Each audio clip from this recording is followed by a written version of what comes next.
마태복음 24장 29절에서 31절 말씀. 그날 환난 후에 즉시 해가 어두워지며 달이 빛을 내지 아니하며 별들이 하늘에서 떨어지며 하늘의 권능들이 흔들리리라. 그때 인자의 징조가 하늘에서 보이겠고 그때 땅의 모든 족속들이 통곡하며 그들이 인자가 구름을 타고 능력과 큰 영광으로 오는 것을 보리라. 그가 큰 나팔 소리와 함께 천사들을 보내리니 그들이 그의 택하신 자들을 하늘 이 끝에서 저 끝까지 사방에서 모이리라. 아멘.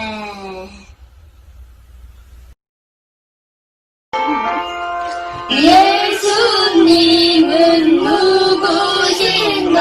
우는 자의 위로와 옳은 자의 목소리로 선한 자의 목명과 잡힌 자의 노임 되고 우리 기쁨 되시네. 예수님은 누구신가? 약한 자의 갈망과 눈먼 자의 빛이시며 병든 자의 고치고 죽은 자의 부활되고 우리 생명 되시네.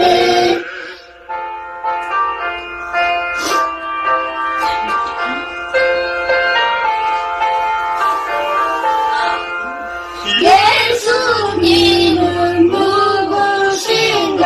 죽은 자의 정함과 죽은 자의 생명이며 죄인들의 증거와 날망자의 구원되고 우리 표가 되시네. 예수님은 누구신가? 우유의 머리와 온 세상을 구주시며 모든 왕의 왕이요 심판하신 주님 되고 우리 영광 되시네.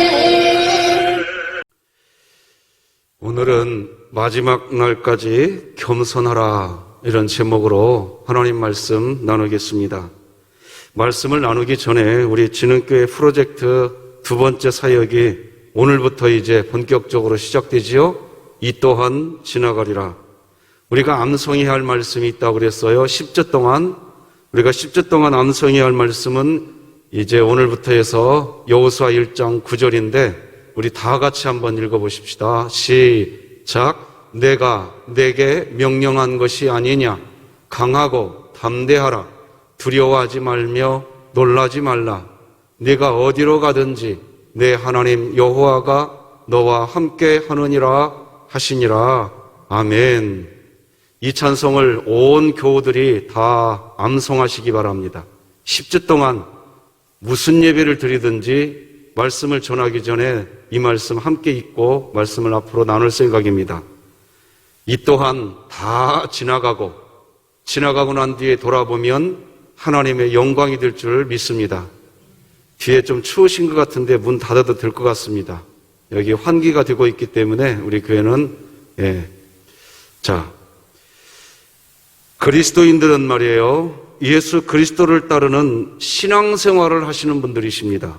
그래서 그리스도인들은 예수님을 따르려고 할 때 가장 소중한 것이 있다면 그것은 하나님의 말씀, 진리이고 그것을 믿고 따르는 것, 그것을 그리스도인들의 신앙생활이라고 하는 겁니다.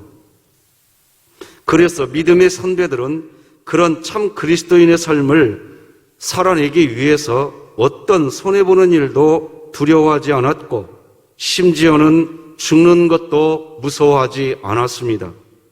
우리나라에도 수많은 순교자들이 있었는데 그분들이 순교를 한 이유를 보면 특히 믿지 않는 사람들의 눈으로 보면 도저히 이해되지 않는 이유들입니다. 왜냐? 하나님 말씀 지키겠다고 순교당하거든요.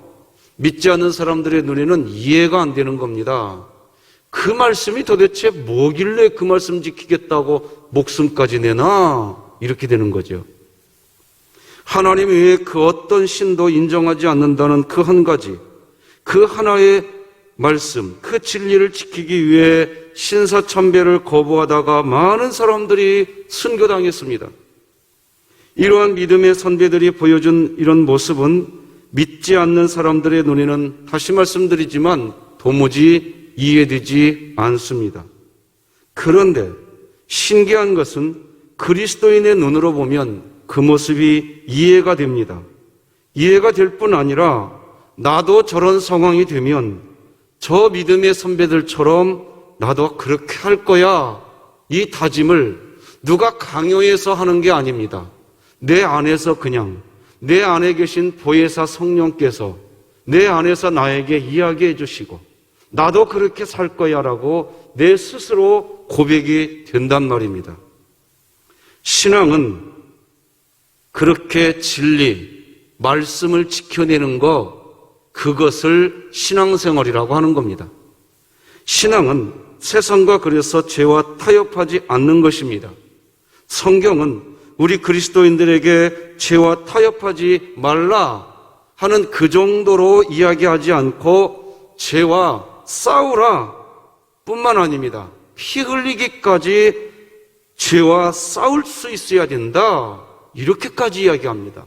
마치 그리스도인들을 하나님이 선동하듯이 이야기하십니다. 그래서 성경 히브리서에서 하나님은 초대교회 당시 그리스도인들이 죄와 싸우기는 하는데 피 흘리기까지 싸우지 않고 중간에 멈춰버리는 거예요. 그냥 죄 짓고 말아버려요, 그냥. 이렇게 신앙생활을 하거든요. 그래서 분명히 이야기합니다. 히브리서 12장 4절 다 같이 읽겠습니다. 시작. 여러분은 죄와 맞서서 싸우지만 아직 피를 흘리기까지 대항한 일은 없습니다. 분명히 이야기하죠. 이 말씀을 가만히 묵상해 보면 이 말씀은 참 자극적입니다. 피를 흘리는 상황이 된다고 해도 죄와 싸워서 결국은 죄를 짓지 말아야 한다는 겁니다. 그런데 죄와 싸운다는 것은 사실 방향이 있다는 것을 알 수 있어요. 죄와 싸운다고 할 때요, 죄와 싸우는 싸움의 방향은 언제나 사실 우리 자신입니다. 우리 속에 있는 내 죄, 우리 죄, 나의 죄와 싸우는 겁니다. 내 속에 있는 내 죄와 싸우는 거예요. 피 흘리기까지 싸워야 할 싸움의 방향은 우리 자신 안에 있는 죄, 그겁니다.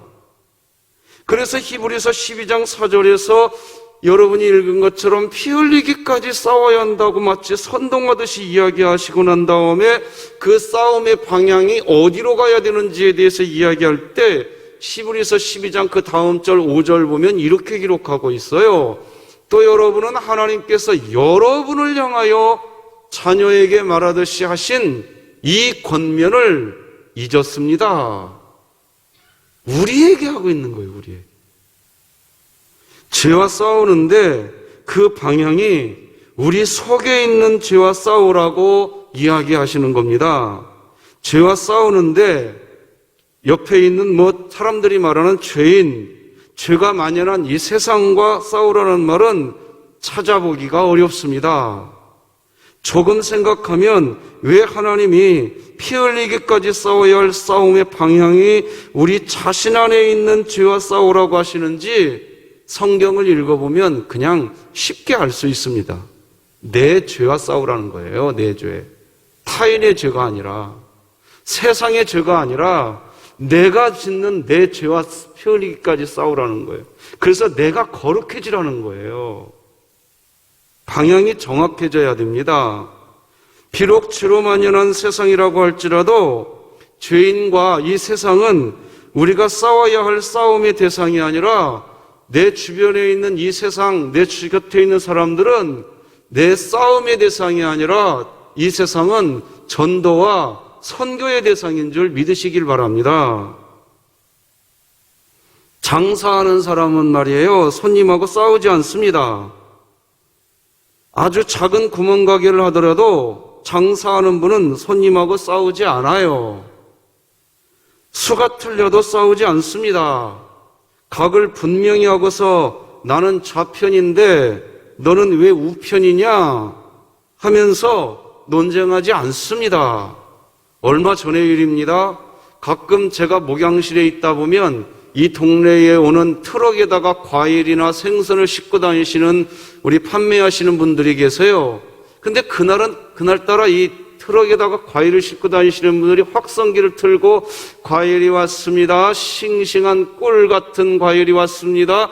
제주산 먹갈치, 은갈치 왔습니다. 이렇게 이제 확성기를 내고 소리를 내는데 제가 들어도 그날은 상당히 좀 확성기 소리가 컸어요.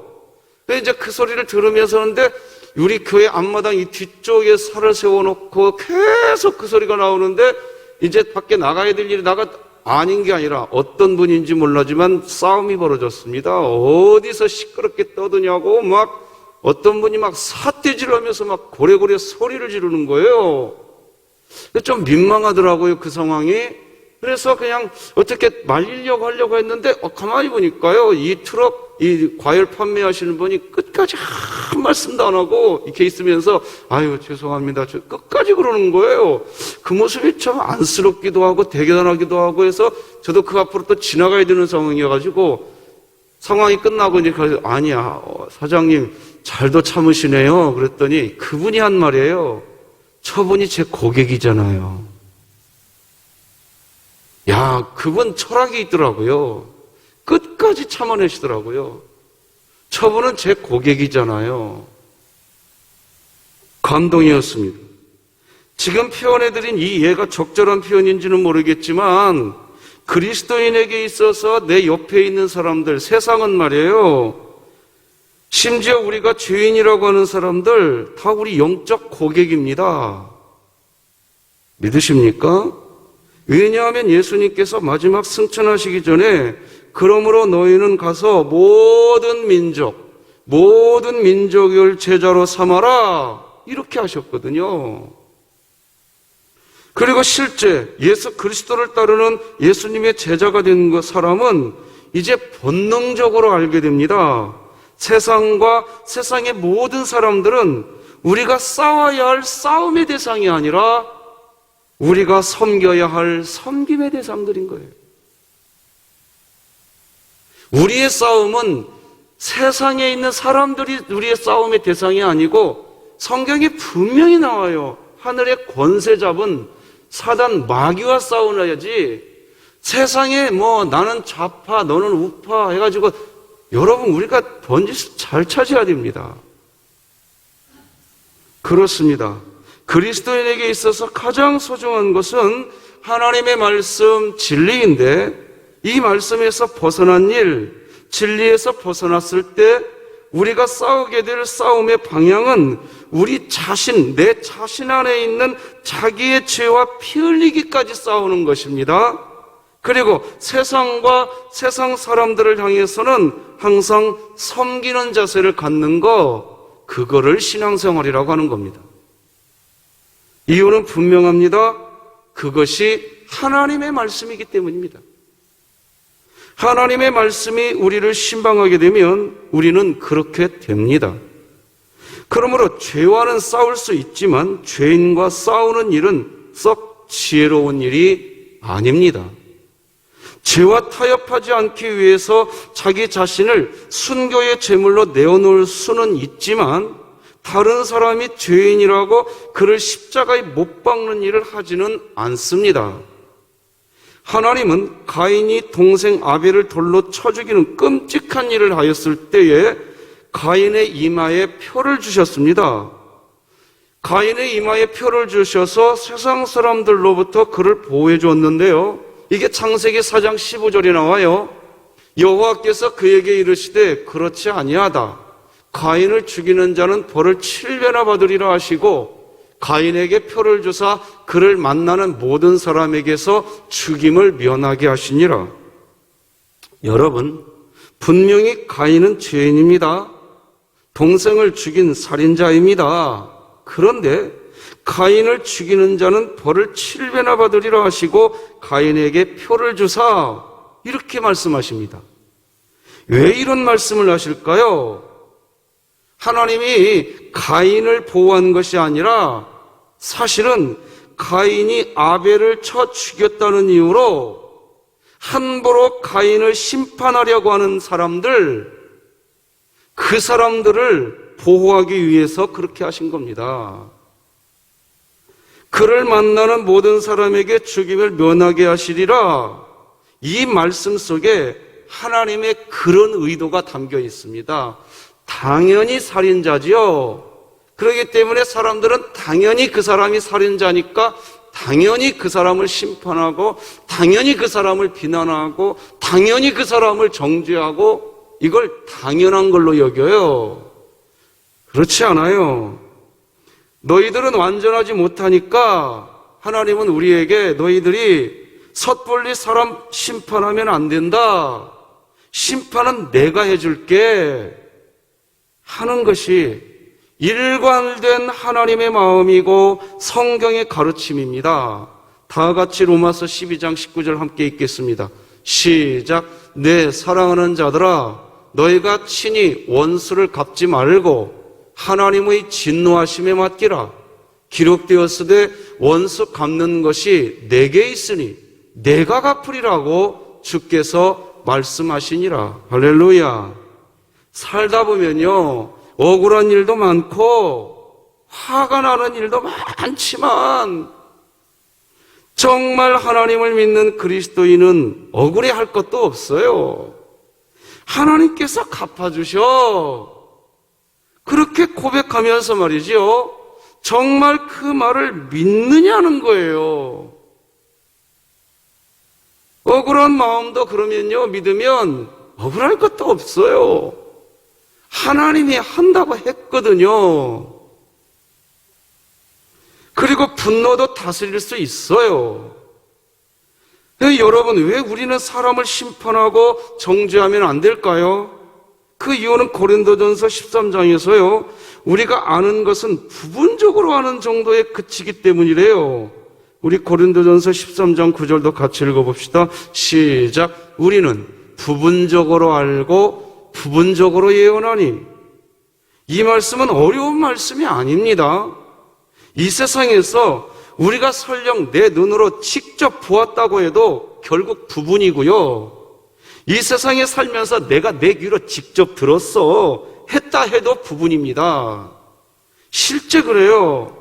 제가요, 이스라엘 성지 순례를 간 적이 있었습니다.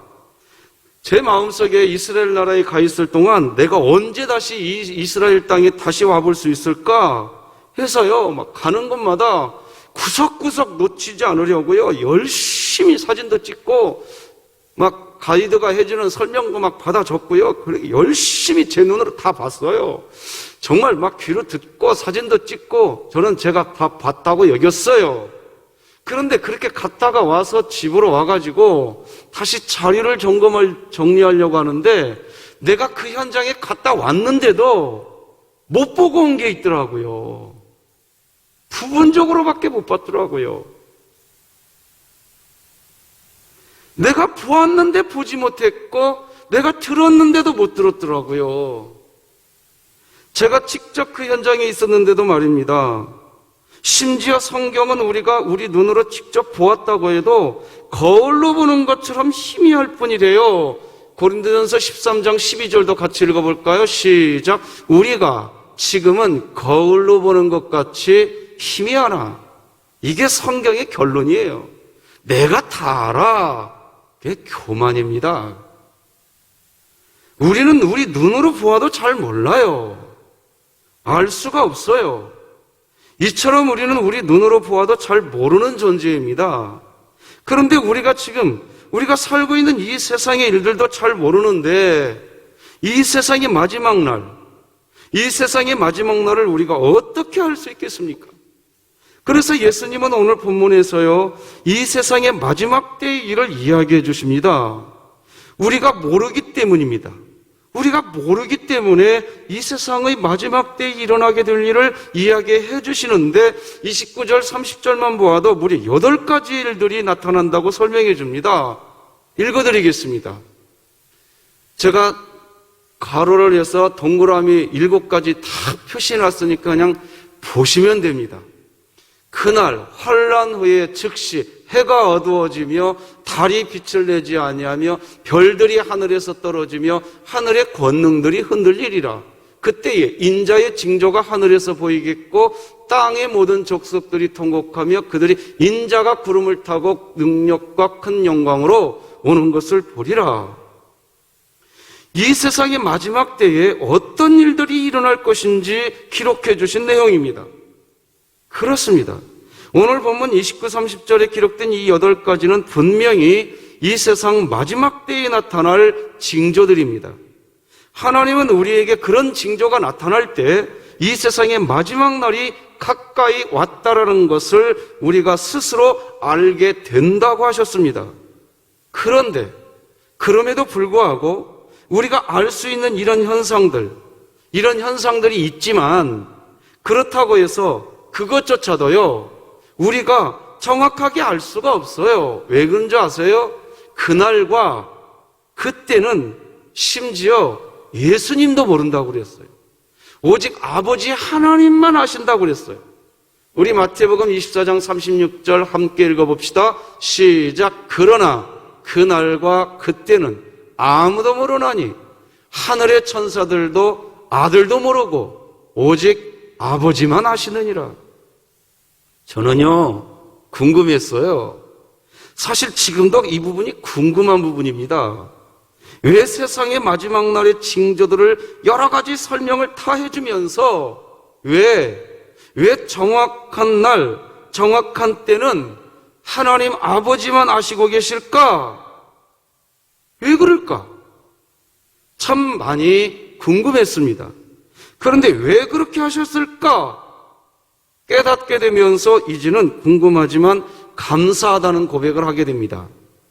제가 얼마 전부터 눈이 흐려진다는 것을 자꾸 체험합니다. 강단에서 제가 설교 말씀을 전할 때에도 눈이 가끔씩 흐려집니다. 그래서 정리된 말씀, 원고, 제가 제 손으로 작성한 원고, 무슨 원고이죠? 제가 주일날 이렇게 선포될 이런 말씀, 진리, 말씀이 담긴 이 원고를 보는 제 눈이 이렇게 흐려져서 잘 보이지 않는 것을 보면서 저도 깨닫게 돼요. 제가 진리를 보는 게, 항상 이 정도 수준이구나. 보세요. 제가 시간을 들이고, 제가 연구하고, 묵상하고, 때로는 다른 목사님들의 설교도 참조하고, 때로는 다른 어떤 주석책도 참조하고, 원어 분석도 참조하고, 그렇게 해서 준비해서 제가 원고 만들었잖아요. 내가 그렇게 만들어 놓고도, 그렇게 해놓고도 내 눈으로 볼 때 희미하게 잘 안 보이는 때가 있어요. 야, 세상은 내가 해놓고도 안 보이는구나, 이거. 그냥 하나님 말씀하시는 거예요. 부분적으로밖에 모른다고. 어떻게 내가 다 알아요? 다 모르는 내가 만약에 심판자 역할을 해버리세요. 그러면 반드시 억울한 사람 생깁니다. 그래서 하나님이 심판은 내 몫이다. 하나님 몫이라고 한 거예요. 심판자 역할을 하려고 하면 하나님 영역을 침범하는 거예요. 이 세상의 마지막 때에 대한 징조를 알기에 징조가 나타나면 경각심을 가지고 조심하게 되지만 그날과 그때를 정확하게 제가 아는 순간 저는 무서운 괴물이 될 수 있습니다. 실제 그래요. 자신이 그날과 그때를 안다고 해서 일어선 역사 속의 모든 사람들은 전부 다 괴물이 되었어요. 자신이 그리스도래요, 자신이. 우리나라에 말이죠, 공식적 통계로 내가 그리스도야 라고 한 사람이 34명이나 있었다는 거 아십니까? 다 괴물들이에요, 괴물들. 그날과 그때 자기가 안 돼요.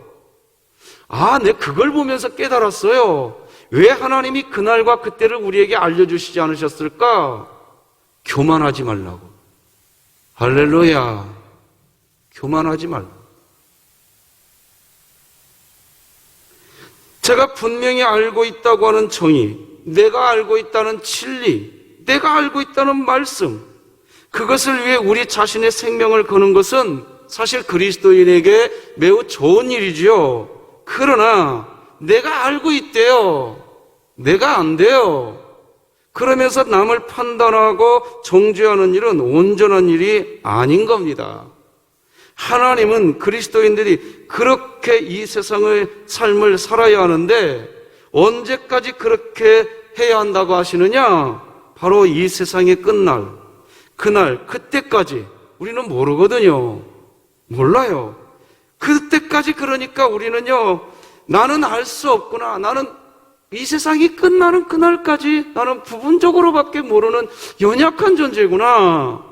하나님은 우리에게 그것을 기억하게 하시려고 그날 그때는 아들도 모르고 아버지 하나님만 아시는 일로 남겨두신 거란 말입니다. 하나님은 진리를 통전적으로 이해하시지만 우리는 부분적으로밖에 보지 못합니다. 우리는 한계를 가진 유한한 존재이기 때문이지요. 그래서 나는 이렇게 생각한다. 그렇게 할 뿐이지 전부를 아는 것처럼 내가 아는데 하는 순간 그 공동체는 금이 간단 말이에요. 실수하게 됩니다. 그렇습니다. 세상의 진리, 세상의 정의를 온전히 다 볼 수 있는 사람은 이 세상에 없어요. 그건 하나님만 하실 수 있는 거지요.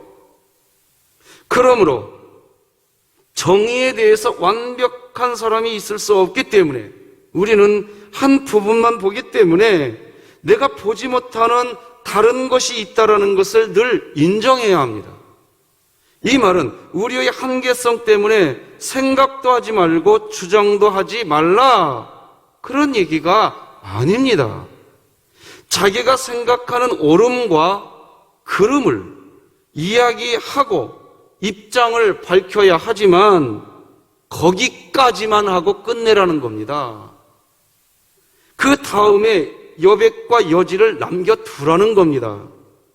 이에 대해서 하나님은 우리에게 분명히 마태복음 5장 37절에서 이렇게 얘기합니다. 같이 읽어봅시다. 시작. 오직 너희 말은 옳다, 옳다, 아니라, 아니라 하라. 이에서 지나는 것은 악으로부터 나느니라. 이 말씀은 매우 지혜롭게 살아가도록 해주는 말씀이면서 동시에 매우 무서운 말씀입니다. 네가 옳다고 생각하면 옳다고 말을 하라는 겁니다. 아니라고 생각하면 아니라고 말을 하라는 거지요. 그러나 거기에서 끝내라는 겁니다. 거기에서 더 지나쳐서 남을 판단하거나 심판하는 것은 이제 악이라는 것입니다. 악으로부터 나오는 거래요, 그거는.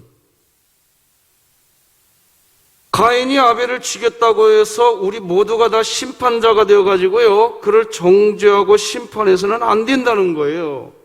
지난주에 우리 선한목자교회 유기성 목사님이 쓰신 칼럼이 하나 있었는데 좀 읽어드릴게요. 화면에 떠질 겁니다. 읽어드릴게요. 옛날에 고집 센 사람 하나와 똑똑한 사람 하나가 있었습니다. 둘 사이에 다툼이 일어났는데 고집 센 사람은 4-7에 27이라고 주장하고 똑똑한 사람은 4-7에 28이라고 주장한 거예요.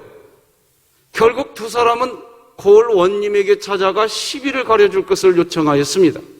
고을 원님이 한심스러운 표정으로 둘을 쳐다본 뒤 고집 센 사람에게 말을 하였습니다. 네가 4-7에 27이라 말하였느냐? 네, 당연한 사실을 당연하게 말했는데 글쎄 이놈이 28이라고 우기지 않자 뭐합니까? 잘 읽어지지도 않네. 우기지 맙니까? 고을 원님이 판결을 내렸습니다. 27이라 답한 놈은 풀어주고 28이라 답한 놈은 곤장을 10대 쳐라. 고집 센 사람은 똑똑한 사람을 놀리며 그 자리를 떠났고, 똑똑한 사람은 억울하게 곤장을 맞아야 했습니다. 곤장을 맞으면서 똑똑한 사람이 원님께 억울하다고 하소연했습니다. 그러자 원님이 대답했습니다. 47에 27이라고 우기는 그런 놈이랑 싸우는 네 놈이 더 어리석은 놈이다. 내 너를 매우 쳐서 지혜를 깨치게 하려 한다. 이 이야기는 받아들이기 참 어려운 이야기입니다. 사실 온갖 반론이 일어날 것입니다. 저 같은 사람에게도 다 듣기 그랬습니다. 그러나 이 이야기의 교훈은 잘못된 것을 받아들이라는 의미가 아닙니다. 결코 그렇게 해서는 안 될 것입니다. 사람을 품어야 한다는 것입니다. 이것이 저와 여러분을 품어주시는 하나님의 심정이기 때문입니다. 예수님을 바라보면 정말 사람을 대하는 생각이 달라집니다. 자신을 품어주시는 주님의 마음이 깨달아지기 때문입니다. 우리의 문제는 옳고 그른 것 이전에 자신의 부족함과 허물을 깨달았느냐입니다. 그러면 사람들과의 관계가 달라지고 문제를 바로잡아가는 방식이 달라집니다. 하나님 앞에 가서 왜 47에 27과 싸웠느냐고 물으실 때 뭐라고 대답할 것입니까? 하나님, 47에 28이잖아요. 한다면 곤장 10대를 맞을지 모릅니다. 긴 이야기 들어주셔서 고맙습니다. 중국 고서 한서의 동방삭전에 나오는 속담이 있어요. 여러분 잘 아는 거죠? 맑은 물에는 고기가 모이지 않는다. 속담입니다. 누가 이를 올바르게 처리하려고 하면 너무 그렇게 깐깐하게 굴지 말게 하며 이 속담을 인용하는 말이죠. 이 속담이 너무 깨끗하게 살지 말고 적당히 죄도 지으면서 살아라, 그런 말 아닙니다. 이 속담은요, 마음을 넓게 열어 사람을 품으라는 얘기입니다. 맞죠? 너무 원리 원칙만 따지면 친구가 떠나고 계산이 명확하면 인정이 메마르니 어수룩한, 좀 부족한 구석도 있어야 하고 간혹 알고도 속아주는 아량이 있어야 한다는 것입니다. 케이블 텔레비전 채널A에서 방영하는 금쪽 같은 내 새끼라는 프로그램이 있어요. 혹시 보신 분 계세요? 그거 볼만해요. 그 프로그램. 목사가 추천하는 TV입니다. 볼만하더라고요.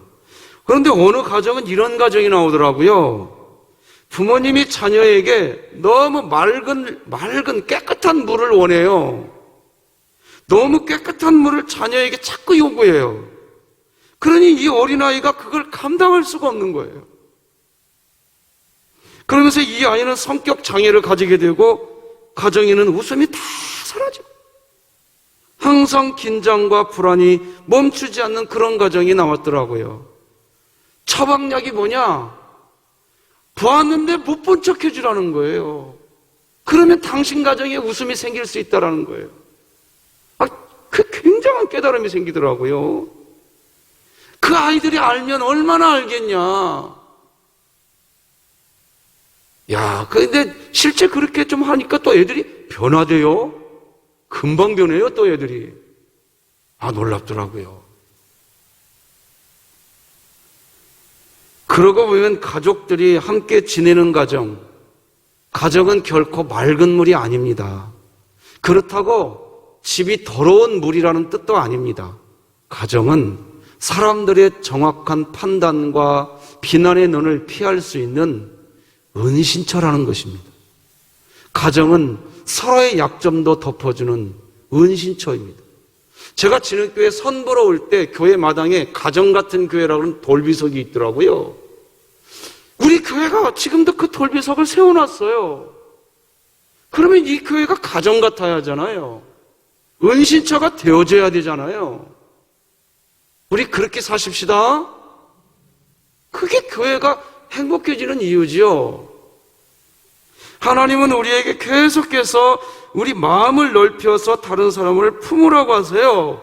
우리 고린도후서 6장 13절 같이 읽어요. 시작. 너희도 마음을 넓히라. 하나님께서 이렇게 말씀하시는 것은 그것은 사람들이 숨을 안식처가 되라는 의미라고 저는 깨달아집니다. 그렇습니다. 다른 사람을 품어주는 것, 그것이 우리가 사는 길입니다. 어떤 사람을 까다롭게 대하고 나면 주님과의 관계가 오히려 힘들어지는 제 영적 상태를 느끼게 됩니다. 주님을 계속 바라보고 있으면 다른 사람을 품을 수 있게 됩니다. 왜 하나님은 이 세상의 마지막 날에 일어날 일들에 대한 징조는 여러 가지 이야기 다 해주면서 왜 그날, 그때는 이야기해 주시지 않으셨을까요? 마지막 날까지 겸손하라는 뜻입니다. 누구도 이 세상의 마지막 때를 알 수가 없으니 마지막 날까지 겸손하라. 그 마지막 순간 날이 될 때까지 겸손하라. 그것이 오늘 본문이 우리에게 주는 첫 번째 메시지라고 저는 분명히 믿습니다. 두 번째 메시지는 하나님을 아버지라고 부르는 그리스도인이라면 마지막 날 예수님이 재림하실 때 예수님이 나를 몰라보면 어떻게 하지? 예수님이 재림하실 때 실수로 나를 빠뜨리면 어떻게 하지? 이렇게 하면서 걱정하시는 분들이 계신데요. 그런데 그런 걱정하실 필요가 없다는 거예요. 오늘 본문을 보면 하나님께서 천사들을 통해서 하나님이 택하신 성도들, 즉 하나님을 아버지라고 부르면서 살았던 모든 사람들을 이 끝에서 저 끝까지 사방에서 다 모아주신다고 이야기하시기 때문입니다. 31절 다 같이 읽겠습니다. 시작. 그가 큰 나팔소리와 함께 천사들을 보내리니 그들이 그의 택하신 자들을 하늘 이 끝에서 저 끝까지 사방에서 모으리라. 할렐루야. 여기 31절 보면 큰 나팔소리와 함께 천사 한 명이에요? 천사들이에요? 천사들을 보냈으리니 그들이 그의 택하신 자들을 하늘 이 끝에서 저 끝까지 사방에서 모으리라. 이렇게 되어 있습니다. 그러니까 하나님이요 천사 한 명에게만 명령을 하시는 게 아니라 천사들이라고 했습니다. 왜 천사들일까요? 제 생각에는 아마도요 하나님께서 그동안 하나님의 생명책에 기록해 두신 이 땅의 모든 그리스도인들의 이름이 기록된 생명책이 하늘나라에 있는 줄 믿으시는 분은 아멘. 저는 그때 하나님이 그 생명책을 우리 진흥교회 사무실에 오셔서 복사기에다가 복사하실 것 같아요. 다 우리 진흥교회 사무실에 오셔가지고 하나님이 그 생명책을 복사하셔가지고 천사들에게 다 나눠주는 거예요. 니들 빠뜨림이 없이 천사들 다 모여봐. 내가 지금부터 생명책에 기록된 이 내 백성들의 이름이 기록된 생명책 너희들에게 복사해 줄 테니까 이거 갖고 가가지고 한 사람도 빠뜨림이 없이 이 끝에서부터 저 끝까지 다 데리고 오너라. 할렐루야. 혼자 이 상상하다가 너무 즐거웠어요. 그래서 진흥교회 사무실에 있는 복사기 고장 내키면 안 돼요. 하나님이 그렇게 하실 줄로 믿습니다. 그런 마음이 든단 말이죠. 그렇죠? 그러므로 안심하시기 바랍니다. 하나님은 절대로 실수하지 않으십니다. 도리어 정말 중요한 것은 우리의 믿음이 하나님 안에서 온전한지, 마지막 날까지 우리 자신의 한계가 있음을 인정하고 끝까지 겸손한 자세로 하나님을 사랑하고 사람을 사랑하고 있는지 우리가 점검해야 할 것은 그것뿐입니다. 말씀 맺겠습니다. 우리는 마지막 날까지 겸손해야 합니다. 왜냐하면 우리는 한계가 있는 연약한 존재이기 때문입니다. 이 세상에 있는 동안 우리는 부분적으로 보고 부분적으로 이해할 수밖에 없는 존재입니다. 눈을 뜨고 보아도 우리가 볼 수 있는 것은 희미한 것들 뿐입니다. 완전할 수가 없기 때문입니다. 하나님은 우리가 마지막 날까지 그런 태도를 가져야 한다고 하십니다. 그렇게 하기 위해서 우리가 그날과 그때는 우리에게 알려주시지 않으셨습니다. 징조를 보고 우리는 스스로 자신을 겸비해야 합니다. 지혜로운 다섯 처녀가 기름등불을 잘 준비한 것처럼 우리도 그렇게 해야 합니다. 마지막 날까지 겸손해야 합니다. 그렇게 하면서 우리는 우리가 마지막 날까지 그렇게 하면서 마지막 예수님 재림하실 때 혹시 내 이름이 빠질까봐, 나를 부르시지 않을까봐서 걱정하실 필요가 없습니다. 지금 현재 하나님을 아버지라고 부르실 때마다 하나님의 아버지 되신 은혜를 경험하고 있다면 하나님은 마지막 때에 천사들을 동원하셔서 이 끝에서 저 끝까지 이 땅의 모든 그리스도인들을 다 불러 모으실 것이기 때문입니다. 이 사실 믿으시고 코로나19가 참 엄중한 이때에 어느 곳에 계시든지 하나님 앞에서 겸손하게 그리스도인으로 사시기를 주님의 이름으로 축복합니다. 기도하시겠습니다. 하나님 아버지 감사합니다. 오늘도 우리가 하나님 경외하게 하시니 감사합니다. 마지막 때의 징조는 알려주셨지만 그날과 그때는 알려주시지 않으시고 이 세상 끝나는 그날까지 겸손하라고 하신 주님, 겸손하게 하나님 안에 있게 하여 주시옵소서. 예수님의 이름으로 기도드립니다. 아멘.